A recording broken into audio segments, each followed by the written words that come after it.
2026 சட்டமன்ற தேர்தலில் தான் போட்டியிடும் தொகுதியில் அவர் அப்பாவே வந்தாலும் தன்னை தோற்கடிக்க முடியாது என இந்திய கம்யூனிஸ்ட் கட்சியின் மாநில செயலாளர் முத்தரசனுக்கு அதிமுக பொதுச் செயலாளர் எடப்பாடி பழனிசாமி சவால் விடுத்துள்ளார்.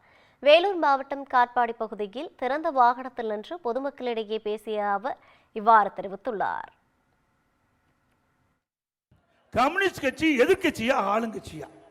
அதை நான் கேள்வி கேட்டேன். எதிர்கட்சியா இருந்தா எங்க வரிசையில் தான் அவர்கள் அமர்ந்திருக்கிறாங்க.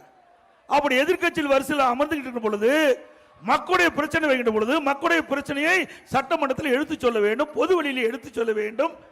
கூட்டணியாக இருந்தாலும் எதிர்கட்சி என்ற வரிசை வருகின்ற பொழுது எதிர்கட்சியில் இருக்கின்ற பொழுது மக்களுடைய பிரச்சனைக்காக குரல் கொடுக்க வேண்டும். அதைத்தான் நான் சுட்டி காட்டினேன்.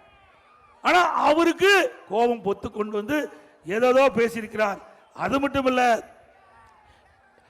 இன்னொன்றையும் சொல்லியிருக்கிறார்.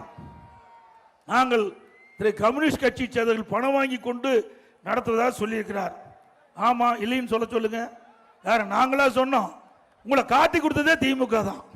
நாங்கள 1999 நாடாளுமன்ற தேர்தல், 2001 சட்டமன்ற பொதுத்தல், 2 தேர்தலும் திமுகவோட பாரதிய ஜனதா கூட்டணி அமைச்சு போட்டியிட்டது. அதை பேசுறதற்கு வக்கில்லாம இன்றைக்கு முத்தரசன் அவர்கள் எங்களை பற்றி விமர்சனம் செய்வதற்கு எந்த தகுதியும் இல்லை. இன்னொன்னு பேசுறார் எடப்பாடி பழனிசாமி. 2026 சட்டமன்ற தேர்தலில் நீங்கள் போட்டியிடுகின்ற சொந்த தொகுதியில் தோற்கடிக்கப்படணும். உங்க அப்பாவே வந்தாலும் முடியாது. திரு முத்தரசன் அவர்களே, 2021 சட்டமன்ற பொது தேர்தல் திமுக தலைமையில் தான் நீங்க கூட்டணி அங்க வச்சீங்க.